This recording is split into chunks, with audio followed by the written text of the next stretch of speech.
തിരുവനന്തപുരം ശിശുക്ഷേമ സമിതി നടക്കുന്നത് കണ്ണില്ലാത്ത ക്രൂരത. സമാനമായ രീതിയിൽ കുട്ടികളെ മുറിവേൽപ്പിക്കുന്നതും ഉപദ്രവിക്കുന്നതും പതിവ് എന്ന് ശിശുക്ഷേമ സമിതിയിലെ ജീവനക്കാരി പറയുന്നു. കുഞ്ഞുങ്ങളുടെ ജനനേന്ദ്രിയത്തിലും ഉള്ളംകാലിലും മർദ്ദിക്കുന്നത് പുറത്തുനിന്ന് വരുന്നവരുടെ ശ്രദ്ധയിൽപ്പെടാതിരിക്കാൻ.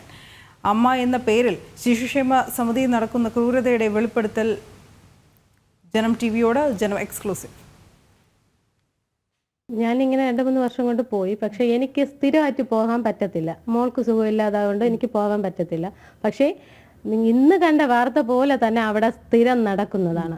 സ്ഥിരം എന്ന് വെച്ചാൽ സ്ഥിരം നടക്കുന്നത്. ഞാൻ ഇതിനെതിരെ പ്രതികരിച്ചിട്ടുമുണ്ട്. ഒരു ആൺകൊച്ചിൻ മൂത്രം ഒഴിക്കുന്ന സ്ഥലത്താണ് ഒരാള് ഞാൻ വേറൊരു കുഞ്ഞു അവയെ കൊണ്ട് കഴുകാൻ പോയപ്പോഴാണ് അത് ഞാൻ കണ്ടത് സീന്. അവർ മൂത്രം ഒഴിക്കുന്ന സ്ഥലത്ത് കൊച്ചിന് മൂത്രം ഒഴിക്കുന്ന ആ സ്ഥലത്തല്ല, ആ സാധനത്തിന് ഞെക്കി. അപ്പൊ ഞാൻ അപ്പഴി എന്നെ ചോദിച്ചു, ചേച്ചി എന്തിനാ ചേച്ചി ഇങ്ങനെ ചെയ്തതെന്ന് കേട്ട്, നിങ്ങൾക്ക് മക്കളില്ലേ എന്ന് കേട്ട്.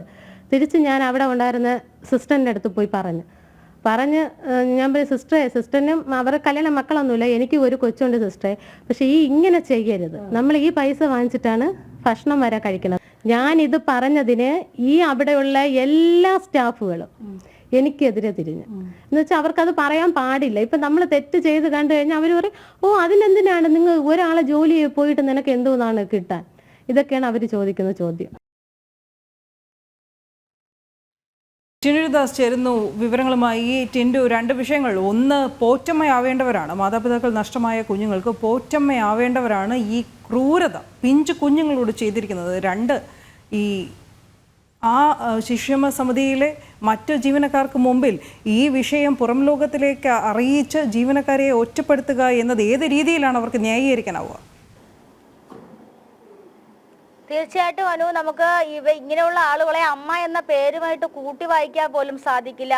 അത്രയും ക്രൂരതയാണ് കഴിഞ്ഞ കുറച്ച് നാളുകളായിട്ട് ശിശുക്ഷേമ സമിതിയിൽ നടക്കുന്നത്. ഈ കഴിഞ്ഞ 2015 മുതൽ അവിടെ ജോലി ചെയ്തു വന്നൊരു ആയയാണ് ഇത്തരത്തിലൊരു വെളിപ്പെടുത്തൽ ജനം ടിവിയോട് നടത്തിയിട്ടുള്ളത്. കഴിഞ്ഞ കാലങ്ങളിലായിട്ട് സമാനമായ രീതിയിൽ തന്നെ കുട്ടികളെ ഉപദ്രവിക്കുന്ന രീതിയിലുള്ള നിലപാടുകളാണ് അവിടെയുള്ള ആയമാർ സ്വീകരിച്ചു വരുന്നത്. ഈ കുട്ടികളെ ഉപദ്രവിക്കുന്ന കാര്യത്തിൽ മാത്രം ഇവരെല്ലാവരും ഒറ്റക്കെട്ടാണ്. കാരണം ആരോടെങ്കിലും ഇത് പുറത്ത് പറയുകയോ പുറലോകം അറിയുകയോ ചെയ്യുകയാണെങ്കിൽ അത് അവരെ തന്നെ കാര്യമായി ബാധിക്കുന്ന വിഷയമായതുകൊണ്ട് തന്നെ ഇവര് കുട്ടികളെ ഉപദ്രവിക്കാൻ വേണ്ടിയിട്ട് പ്രത്യേക അജണ്ടകളൊക്കെ തയ്യാറാക്കിയിട്ടുണ്ട്. അതായത് ഈ കാണുന്ന ഭാഗങ്ങളിലൊന്നും മർദ്ദിക്കരുത്, ജനനേന്ദ്രിയം, അതോടൊപ്പം തന്നെ കുട്ടികളുടെ പിൻഭാഗം, തുടയുടെ ഭാഗത്തൊക്കെ മാത്രം മർദ്ദിച്ചാൽ മതി, അവിടെയൊക്കെ മാത്രം പിച്ചുകയോ മാന്തുകയോ ചെയ്താൽ മതി. കാരണം അവിടെയൊക്കെ പിച്ചുകയോ മാന്തുകയോ ചെയ്താൽ പുറലോകം അറിയില്ല, അല്ലെങ്കിൽ പുറത്തു നിന്ന് പറഞ്ഞവർ കാണില്ല, അല്ലെങ്കിൽ അധികാരികൾ കാണില്ല. അതുകൊണ്ട് തന്നെ ഇത്തരത്തിൽ കുട്ടികളെ ഉപദ്രവിക്കാൻ പ്രത്യേക അജണ്ടകൾ, പദ്ധതികൾ തയ്യാറാക്കിക്കൊണ്ട് മുന്നോട്ട് പോകുന്ന ആയമാരാണ് അവിടെ ഉള്ളതെന്ന് വേണം മനസ്സിലാക്കാൻ. നേരത്തെ ഈ ജീവനക്കാർ സൂചിപ്പിച്ചതുപോലെ തന്നെ കുട്ടികളെ ചീപ്പ് കൊണ്ട് ജനനേന്ദ്രിയത്തിൽ മർദ്ദിക്കുക, അതോടൊപ്പം തന്നെ ഈ കുട്ടികളുടെ ജനനേന്ദ്രിയത്തിൽ അമുക്കി പിടിക്കുക, വേദനിപ്പിക്കുക, പിന്നീട് കാലിന്റെ ഉള്ളംകാലിൽ മർദ്ദിക്കുക, അടിക്കുക തുടങ്ങിയവയൊക്കെയാണ് കുട്ടികളോട് കാണിക്കുക. നമുക്കറിയാം, ഒരുപക്ഷെ പോലീസ് മുറ എന്ന് വേണമെങ്കിലൊക്കെ പറയാം, 3ാം മുറ എന്ന രീതിയൊക്കെ പറയുന്ന രീതിയിലാണ് പിഞ്ചു കുഞ്ഞുങ്ങളോട്, 5 വയസ്സിൽ താഴെയുള്ള കുഞ്ഞുങ്ങളോട് ഈ ശിശുക്ഷേമ സമിതിയിൽ കാണിക്കുന്ന ക്രൂരതകൾ എന്ന് പറയാം. കഴിഞ്ഞ 2 ആഴ്ചയായിട്ട് ഇന്നലെ പുറത്തു വന്ന വാർത്ത, കഴിഞ്ഞ 2 ആഴ്ചയായിട്ട് ശിശുക്ഷേമ സമിതിയിൽ മറച്ചു വെച്ചിരിക്കുകയായിരുന്നു. ഈ വാർത്ത കുട്ടിയുടെ വേദന സഹിക്കാൻ വയ്യാതെയാണ് പോലീസ് ആശുപത്രിയിലേക്ക് കൊണ്ടുപോകുന്നതും അവിടെ വെച്ച് ഈ കുട്ടിയുടെ കെയർ ടേക്കർ ആയിട്ടുള്ള ആളാണ് ഇത് കണ്ടുപിടിക്കുന്നത്. അപ്പോൾ ഈ 5 നില കെട്ടിടത്തിൽ എല്ലാ ഭാഗത്തും CCTV ഉള്ള ഇടങ്ങളാണ്. പക്ഷേ ഈ CCTVയുടെ ഒക്കെ അല്ലെങ്കിൽ ഈ ക്യാമറ കണ്ണുകളിൽ പോലും പെടാതെ വൈദഗ്ധ്യത്തോടു കൂടിയാണ് കുട്ടികളെ മർദ്ദിക്കുന്ന കാര്യത്തിൽ ട്രെയിനിങ് നേടിയിരിക്കുന്നതെന്ന് വേണം നമുക്ക് മനസ്സിലാക്കേണ്ടത്. കുട്ടികളെ പരിചരിക്കുന്നതിന് മുന്നോടിയായിട്ട് ഈ അമ്മമാർക്ക് അല്ലെങ്കിൽ ആയമാർക്ക് ട്രെയിനിങ് ഒക്കെ കൊടുക്കുന്നുണ്ട്. പക്ഷെ ആ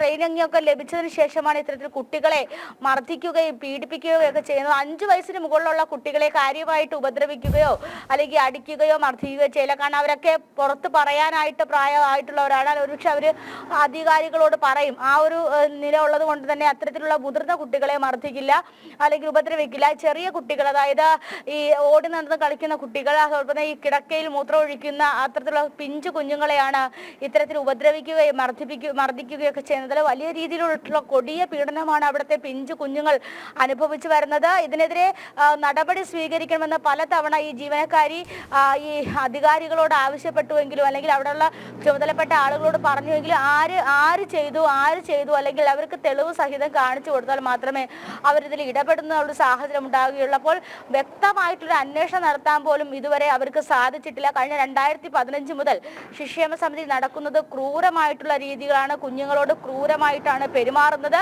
ഭക്ഷണവും കിടക്കയും അതുപോലെ വെളിച്ചവും പഠനവും മാത്രം കൊടുത്താൽ പോരാ. കുട്ടികളെ പരിചരിക്കണം, അവരെ വേദനിപ്പിക്കാതിരിക്കണം. നമുക്കറിയാം കുഞ്ഞുങ്ങളുടെ ശരീരത്തിൽ വേദനിപ്പിക്കുക അവരെ സംബന്ധിച്ചിടത്തോളം അവർക്കത് മറച്ചു വെക്കാനൊന്നും അറിയില്ല. അവരത് നിരന്തരം ഇത്തരത്തിൽ കുട്ടികൾ കരയുകയും വിളിക്കുകയും ചെയ്യുമ്പോഴും അവരെ ഒന്ന് പരിശോധിക്കാൻ പോലും ആരും തയ്യാറാകുന്നില്ല. ആശുപത്രിയിലൊക്കെ കൊണ്ടുപോവുകയാണെങ്കിലും കുട്ടികളെ മോശമായ രീതിയിലാണ് നോക്കുന്നത് എന്നൊക്കെ രീതിയിലുള്ള വാർത്തകളൊക്കെ പുറത്തു വരുന്നുണ്ട്. അപ്പോൾ ഇത് പതിവ് രീതിയാണ്, പുതിയൊരു കാര്യമല്ല. ഒരുപക്ഷെ ജനറൽ സെക്രട്ടറി സൂചിപ്പിച്ചതുപോലെ ഒരു നഖം കൊണ്ടുള്ള പാടല്ല. കഴിഞ്ഞ 2015 മുതൽ ശിശുക്ഷേമ സമിതിയിൽ ഇത് തന്നെയാണ് സ്ഥിരം കാഴ്ച. അനു. ശരി ടിൻഡു.